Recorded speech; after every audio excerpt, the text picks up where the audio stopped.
Poštovani gledalci, dobrodošli u Olimpijski komitet Bosne i Hercegovine na novi podcast o našim olimpijcima koji će učestvovati na Olimpijskim igrama Peking 2022. Sa nama je Emir Lokmić. Emire, dobrodošao u Olimpijski komitet Bosne i Hercegovine. Hvala. Dakle, rođen si u Sarajevu 23.12.1997. godine. Otac Eldan, majka Naima, stari brat Jahja, je li tako? Pa reci nam, gdje si išao u osnovnu školu, gdje si išao u srednju školu, u kojem dijelu Sarajeva si odrastao i neke najosnovnije podatke o sebi? Pa što se tiče mog samog odrastanja, to se sve svelo da sam više van Bosne nego u Bosni, baš zbog mog sporta skijanja. U osnovnu školu sam išao Isak Samokovlija, a u srednju školu Gimnazija Obala, gdje sam više također bio na skijanju nego u školi, ali uspio sam da kompenzujem oboje. Dakle, rođen u centru, odrastao u centru u gradu Sarajevu, ali sa mnogo odlazaka u inostranstvo zbog skijanja i naravno i u Bosni i Hercegovini na naša skijališta. Reci mi, da li studiraš trenutno, koliko sam saznao, upisao si fakultet, ekonomski fakultet i menadžment, pa reci nam malo o tome gdje si trenutno sa studijima i šta misliš o dualnim karijerama naših sportista, jer je to pitanje koje je izuzetno bitno i Međunarodni olimpijski komitet non stop napominje da to pitamo sportiste, jer jednom će karijera da prestane. Dakle, treba se baviti sa nečim još pored toga što si sportista. Prije svega upisao sam ekonomiju i menadžment u Sarajevu, na Ekonomskom fakultetu Sarajevo, i tu sam završio skoro 2 godine. I onda sam uspio da prebacim svoje predmete. Zanimalo me, pošto je moj stariji brat studirao i živio u Španiji, zanimalo me kako će to tamo izgledati. I nakon toga, otprilike opet 1,5 godine sam se prebacio u Španiju i trenutno sam na završetku fakulteta u Almeriji. Odlično, drago nam je čuti kada naši sportisti studiraju, specijalno na prestižnim univerzitetima. Spomenuli smo porodicu, da li se stariji brat bavio sportom, da li je možda tata, mama, koliko je sport bio važan u tvojoj porodici? Brat se malo više okušao u više sportova, ali također u stvari on isto bavio se skijanjem i on je bio prije mene u ovom sportu, ali sam ja ostao u dužem periodu, naravno, i dalje sam u tome, a on se više posvetio fakultetu. A roditelji? Tata je, otkad zna za sebe, također obožavao skijanje, nije se nikada bavio profesionalno nijednim sportom, sve je bilo na nekom rekreativnom nivou, također i mama, ali njega je skijanje to nešto najviše privlačilo i najviše uživao u tome, tako da sam ja, to je neki bio logičan potez da ćemo mi nastaviti u tome. Dobro. Kao mali, naravno, prohodao si pa si onda počeo da trčiš. I da li je neki drugi sport bio u opticaju mimo skijanja? Skijanje ćemo ostaviti kao posebno da pričamo o njemu. Volio sam u ljetnim mjesecima, dok smo još mali bili, pa nije se intenzivno treniralo preko ljeta na glečerima. Volio sam da tenis igram. I tako da sam u nekom najbliže, ozbiljnijem nivou igrao tenis, tako da on mi je pored skijanja neki sport kojim sam se ja također bavio. Super, dakle tenis i skijanje. Da. Ništa fudbal, rukomet, košarka, ovo što svi manje više vole. Probao sam malo to fudbal, ali sam ubrzo shvatio da to nije za mene. Da to nije za to. Nisam neki talent u tome, iskreno. Dobro. Mislim, dva sporta koja nisu kompatibilna su fudbal i skijanje zbog te prebacivanja te težine, ali znam da mnogi skijaši vole u pauzama igrati fudbal bez obzira kako to izgleda. Pa čim smo dolazili na neke ozbiljnije nivoje, čak i preko ljeta volimo da igramo fudbala sa drugim timovima, ali moramo da budemo baš oprezni jer najčešće se neki sportista povrijedi na tako tim sporednim aktivnostima koji se zapravo rade iz zabave i na osnovu malo zabave i nekog fudbala može doći do povrede koja vas može koštati čitave sezone. Kad smo već kod povreda, koje su to najčešće povrede skijaša? Evo recimo konkretno slalomaša i veleslalomaša. Znamo da je spust i super G da su brze discipline, ali u ovim tehničkim disciplinama koje su to najčešće povrede?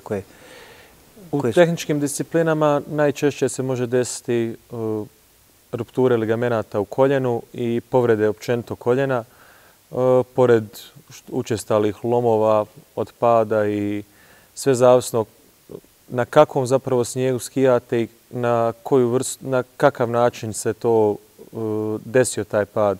Često se zna desiti da ako je suh i agresivan snijeg, skije, mi to kažemo, grabe, jako dobro drže nekako. Dobro skije, trenje. sve, da, dobro, jer je suho. I skija, ako niste oprezni, može da pretjera u tom potezanju luka. Da, i jednostavno da vas ispuca gdje u tom trenutku može doći do pucanja, nažalost, ligamenata u koljenu. I je li moguće imati olimpijsku karijeru, a da ne budete na operaciji koljena? Moguće imati, ali da ne budete bez ikakve povrede, mislim da je nemoguće. Mislim da nema nijedan sportista koji je bez neke pretrpio neku vrstu povrede. Evo, korak po koraku plovili smo u skijaške vode. Kako je to sve počelo? Sigurno s nekih 4-5 godina, je li tako? Otprilike, da. I kako je to bilo? Stariji brat ili... Pa stariji brat dobro se sjećam, moji prvi koraci su bili u Francuskoj, u Val Thorensu, gdje sam došao otprilike kao ja sam i dalje malo dijete i ja ću tu da gledam brata kako skija, malo ću s mamom da šetam, a tata i braća da skijaju. I onda se tata odlučio otprilike u pola tog godišnjeg odmora da probam ja da stanem na skije i dobro se sjećam da sam proplakao čitav prvi dan jer su mi stavili neke naočale koje su me toliko stezale glavu da skroz mi je neudobno bilo. Nije mi smetala hladnoća, ništa, samo te naočale. Da sam čekao da iskinem, a nisam znao da kažem instruktor koji je naravno Francuz kako da skinem naočale. Dakle, to su prvi početci i sa koliko godina se počinješ baviti takmičarskim skijanjem, odnosno kada pristupaš u neki klub i kako se taj klub zove? Moj prvi matični klub je bio ski klub Željezničar i ne znam tačno koje godine i s koliko godina sam pristupio klubu, ali od samog početka što se prvo moglo od mlađih cicibana pa sve do idu po 2 godine su otprilike u jednoj kategoriji i onda sam samo nadograđivao se s godinama, ali uvijek je bio to ski klub Željezničar. Dok još govorimo o tom youth skijanju, skijanju za mlade, možeš li nam reći kako danas izgleda to, koliko su mladi zainteresovani za skijanje i koji su to poznati centri u Bosni i Hercegovini gdje djeca mogu da se priključe tim prvim skijaškim koracima? Zadnje otprilike 3 do 4 godine, u stvari 2 godine prije početka pandemije, nekako mi je oslabio taj duh skijaški i nisam uopšte vidio puno djece ni puno mladih da se uopšte zanimaju i interesuju za sport, za zimske općenito sportove. I to se nekako sve promijenilo kad je počela pandemija koronavirus, jer mislim da su svi shvatili koliko zapravo je dobro da je to jedan od najzdravijih sportova. Koliko je zapravo dobro i zdravo za djecu i za mlade, a čak i za roditelje koji dođu i gledaju ih da borave na planini. I baš sam sada, dok sam u Sarajevu, mi treniramo većinom na Jahorni i na Bjelašnici.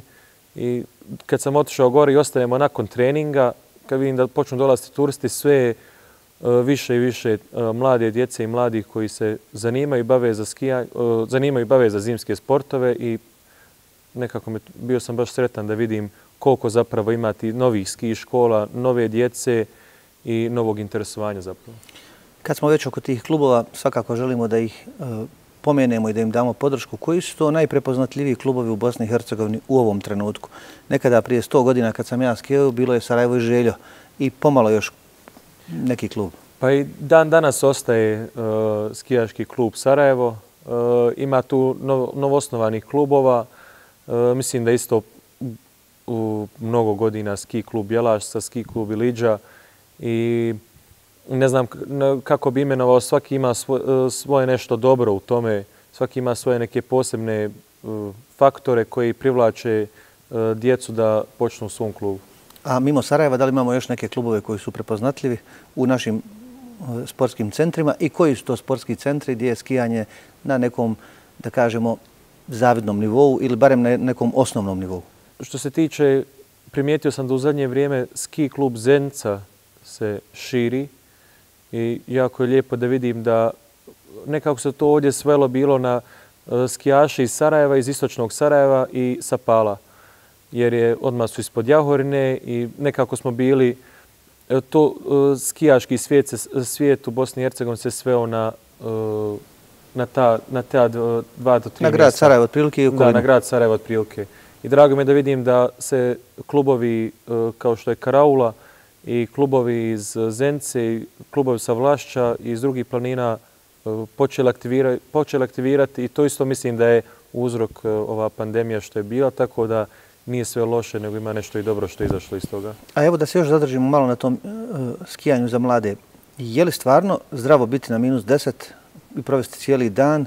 I šta kažu doktori? Evo, tvoj otac je doktor, pa on bi nam mogao dati odgovor iz prve ruke. Sigurno si čuo taj odgovor. Dakle, je li zdravo da ta djeca budu na hladnom cijeli dan ili možda imaju neke posljedice od toga?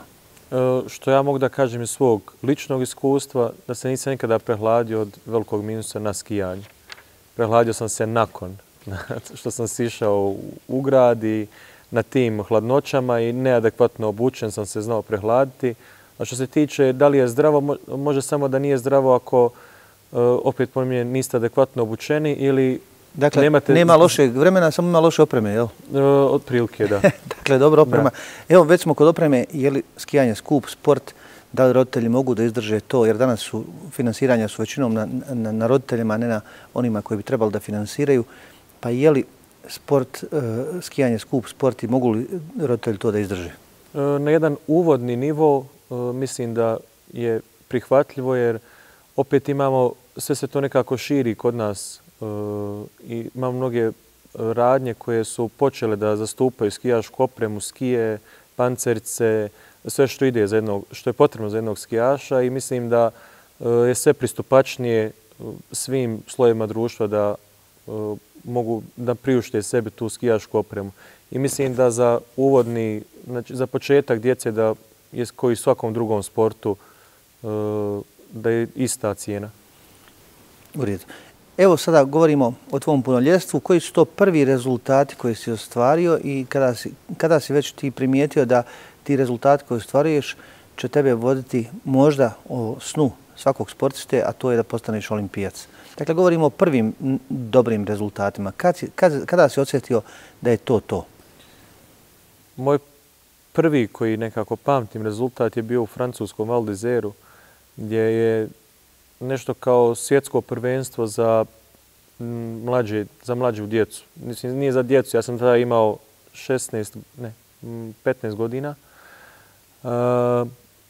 gdje sam bio nadomak postolja i tada sam prvi put pokazao sebi da ja to zapravo mogu i sa skijašima koji su poslije, naravno uz programe koji njihove države predstave isključivo za njih, došli su do svjetskog vrha. Sami skijaš Clement Noel, koji je trenutno jedan od najboljih slalomaša na svijetu, je bio na tom postolju. Također Alper Popov iz Bugarske, koji je među 20 najboljih na svijetu, također bio na tom postolju. I da sam ja bio nadomak pola sekunde od njih, mi je prvi put pokazalo da zapravo ja mogu. Jesi li u tom trenutku shvatio da možeš da budeš kao Enis Bećirbegović i Ajdin Pašović ili možda da budeš bolji od njih? Pa uz dužno poštovanje prema njima, naravno smatram da mogu da budem bolji od njih i mislim da bi svako trebao to tako da gleda, jer da samo na taj način mogu izvući maksimum iz sebe. Ja sam siguran da su oni ponosni na tebe. I sada već postaješ senior, ideš na mnoge trke. Reci nam koji su to najbolji rezultati koji su u tvojoj riznici rezultata? Pa što se tiče, ima tu mnogih FIS takmičenja koja nisu toliko popraćena, ali na koja takmičenja dođu jako dobri momci iz samog skijaškog vrha i gdje se može pokazati zapravo naš nivo, ali što se tiče ovako poznatih rezultata... Bili su neki bodovi u slalomu, je li tako? Pa da, to mi je što sam bio drugi iz Ivice Kostelića, što je ujedno i njegova bila posljednja trka u karijeri FIS-ova. Nekako sam ponosan što sam njega gledao kao uzor i da sam uspio da podijelim postolje. Nepnuo to na svjetskom kupu, na FIS trci, ipak je to on i pokazalo mi je, dalo mi jednu jako veliku motivaciju za dalje. Sad ću ja par pitanja nas običnih ljudi koji nismo toliko u skijanju, ali želimo da znamo, dakle, šta je FIS trka, šta je kup, zatim ti se baviš tehničkim disciplinama, šta je slalom, koje su karakteristike slaloma, šta je veleslalom, koje su karakteristike veleslaloma, šta znači 2 štapa, 1 štap, crveno, plavo, da nam malo pojasniš, dakle, prvo o trkama, a drugo o ovim disciplinama. Jako dobro pitanje, jer smatram da jako puno ljudi ne razumije razlike između tih mnogih takmičenja i pita kako ne možemo da vas gledamo na televiziji. Sve to. Uglavnom imamo neke rangove takmičenja u skijaškom svijetu. Ali ti rangovi mogu biti iste težine, zavisno ko dođe. Samo što ovi odozdo ne mogu doći na vrh, ali ovi iz vrha uvijek mogu doći dole. Ide se po rangu da je vrhunac svjetski kup. Dakle, vrhunsko takmičenje je svjetski kup. Da. Dobro. To je znači, ono što je najbolje na svijetu, se takmiči u svjetskom kupu. Stepence ispod je Europski kup, Europa kup i stepence ispod je FIS takmičenja. Ja se trenutno nalazim na nivou FIS takmičenja Europa kupa i borim se da uđem u 150 najboljih na svijetu da bi mogao startati svjetske kupove. Malo se to pravilnik FIS-ova pravila se malo promijenila gdje su zabranili u muškom skijanju startanje svjetskog kupa i ako niste u 150 u svijetu. Tu malo ima škakljivih detalja gdje se i dalje vode neki takmičari koji su prestali skijati na ranking listi u 150 u svijetu. Samim time otežavaju ulazak drugih u tih 150. A što se tiče disciplina? Isto je, znači u svim disciplinama je za muško skijanje tako. Dok u ženskom skijanju se može startati, nisu ta vrsta pravila da ne možete startati ako niste u 150. Ostvarivanje ranga u 150 u svijetu je pobjeda na jakom FIS takmičenju ili biti u top 5 na Europskom kupu. Europski kup je sada postao malo teži, iskreno, nego svjetski kup zbog mnogo zemalja koje su blokirane da uđu u svjetski kup i zbog kvota koje drže velike nacije.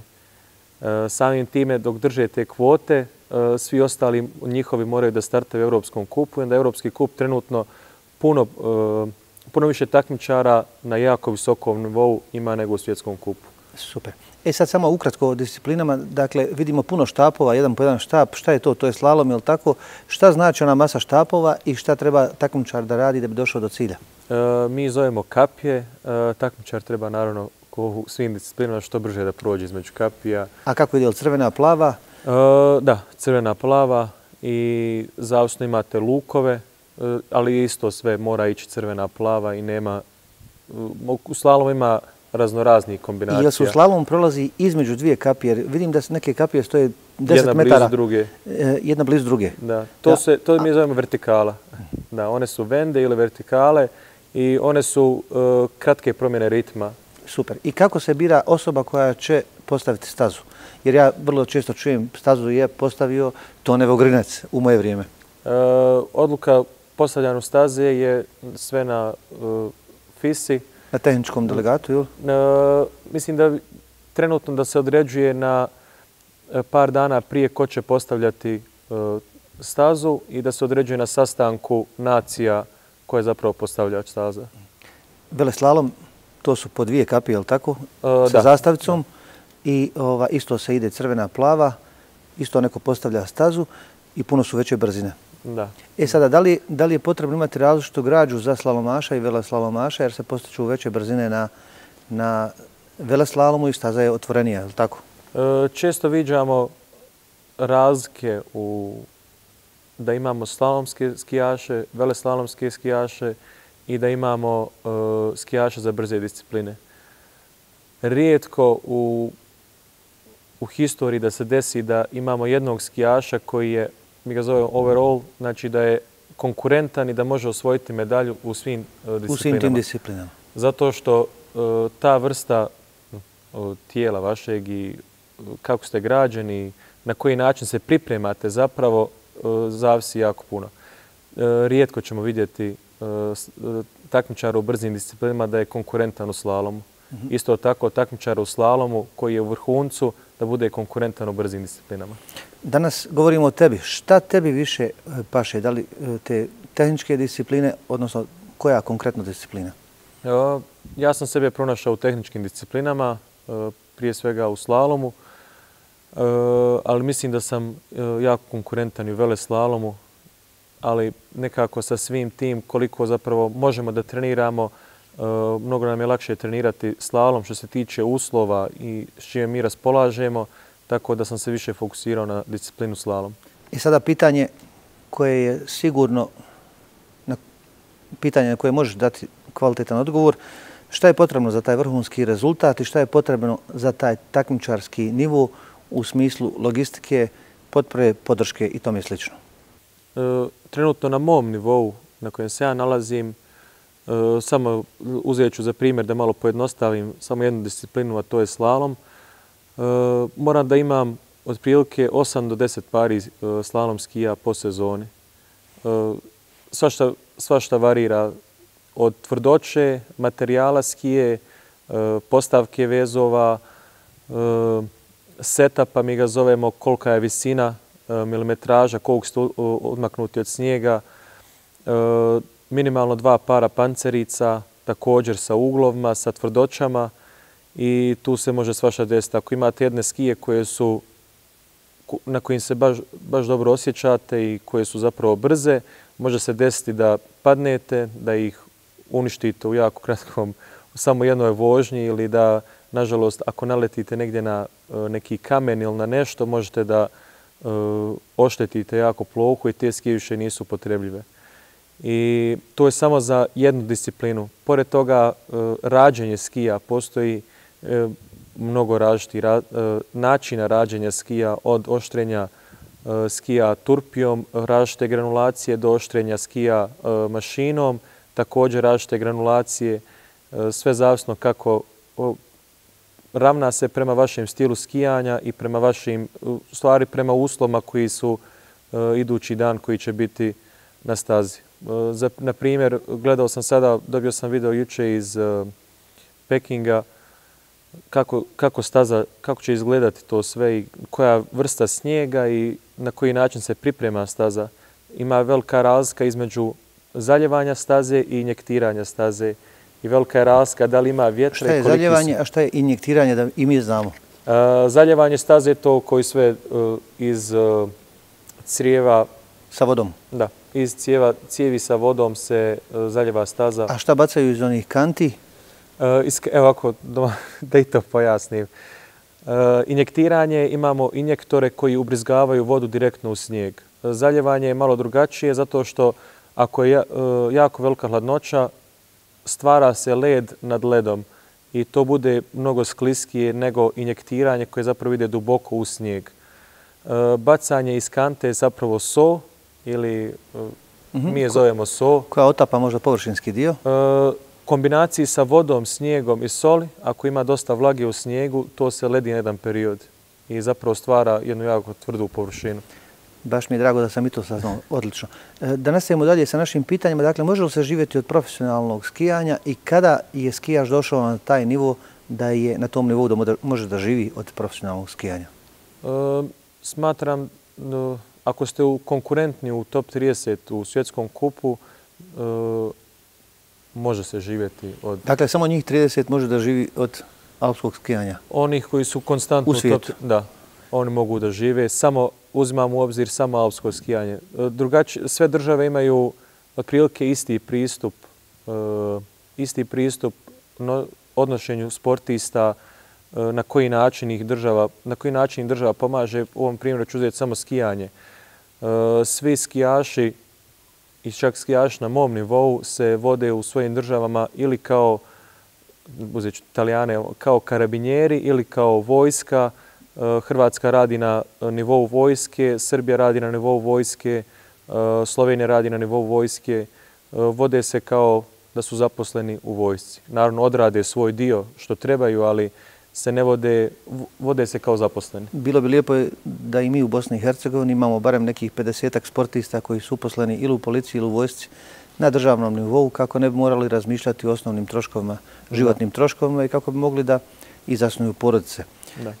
Vraćamo se ponovo na skijanje. Bio si olimpijac u Pyeongchangu, Južna Koreja, prije 4 godine. Kakvi su utisci sa tih olimpijskih igara i imaš li neka druga očekivanja od ovih olimpijskih igara? Olimpijske igre u Pyeongchangu su bio nekako iznenađenje za mene, jer do samog kraja završnog ciklusa kvalifikacija nisam uopšte bio u razmatranju da ću ja zapravo da budem taj koji će predstavljati Bosnu i Hercegovinu i sve mi se nekako brzo izdešavalo. Smatram da nisam bio adekvatno spremljen psihički za to i da sam malo podbacio u tom smislu.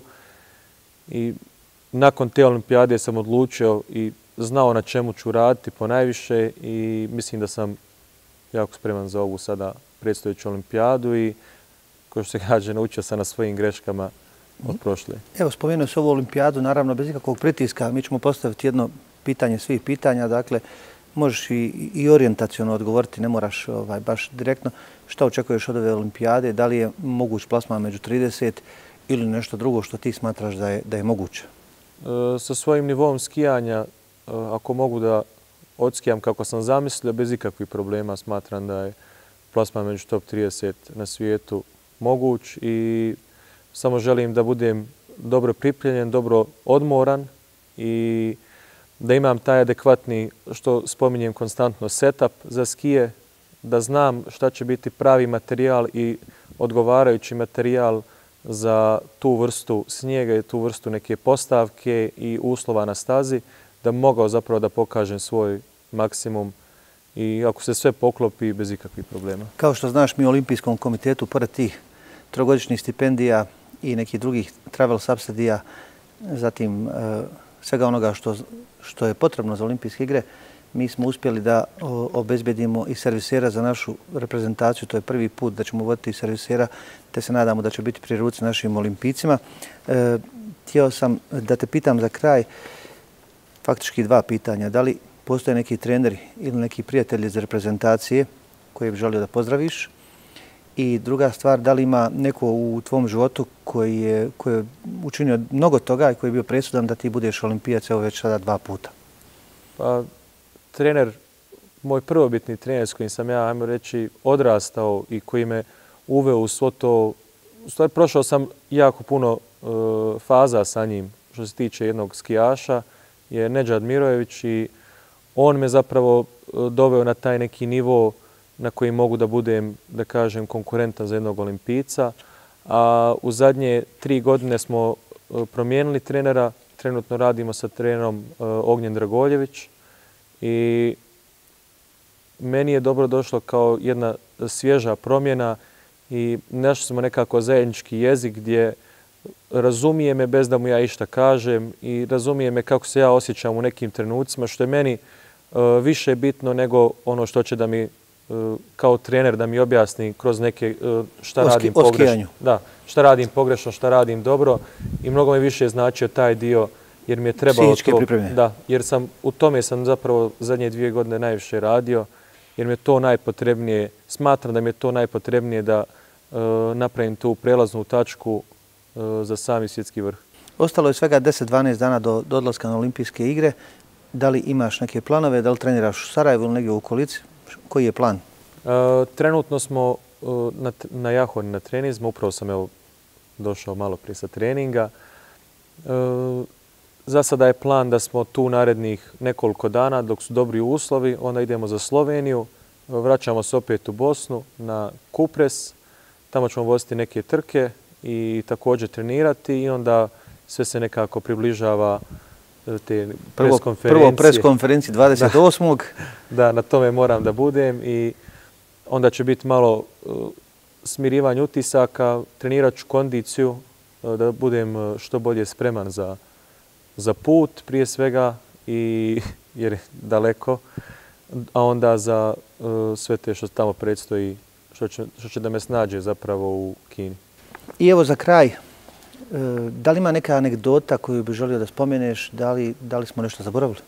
Pa, interesantno je kako do zadnjeg dana, bio je znači zadnji presjek taj kvalifikacija u 17. Do zadnjeg dana mi smo 16. zadnju trku vozili između mene i Marka Šljivića ko će zapravo da ide na olimpijadu. I dijelilo nas je 0,0 nešto bodova i jako mi je žao što su ta pravila i sve da imamo samo jedno mjesto. Tako okrutna. Nažalost, tako je. Zadeslo je sve zemlje i velike zemlje imaju isto srezan im je broj takmičara. Tako da do zadnjeg, drago me da imam nekoga konkurentnog konstantno u timu i da jedan drugog guramo i malo mi je samo to interesantno bilo da do zadnjeg dana smo se, ajmo reći, borili za to mjesto i nadam se da ćemo na idućoj olimpijadi uspjeti obojica, da dođemo taj nivo da otvorimo još jedno mjesto da idemo obojica. I pored toga što, malo prije ste spomenuli, zašto sam nekako u tom skijanju najviše je zbog svog tate koji je neumorno radio. Desilo se mnogo puta, čak nas je on, u subotu smo vozili takmičenje na Bjelašnici, popodne smo saznali da možemo otići u Sloveniju. On je taj koji je sjeo za volan, vozio nas u Sloveniju, kasno u noć smo došli, on je sve riješio i za hotel i svu tu, pored trenera što je riješio logistiku. On je zapravo taj koji je uvijek bio tu da kaže ako neko ne može, ja ću raditi i on je zapravo me najviše gurao i vodao i bio tu uz mene na svim tim takmičenjima. Svakako, zahvaljujemo se tati, zahvaljujemo se svim tatama koji podržavaju svoju djecu jer su oni jako bitni u ovom našem sportskom sistemu. Zahvaljujemo se porodicama. Puno šaljemo pozdrava i Marku Šljiviću za kojeg se nadamo da će se naći vrlo brzo na olimpijskim igrama već za 4 godine. A za kraj želimo ti sve najbolje u Pekingu 2022, olimpijske igre Peking 2022. I ništa, samo da odjavimo, da kažemo, bio je to Emir Lokmić, naš reprezentativac i dvostruki olimpijac.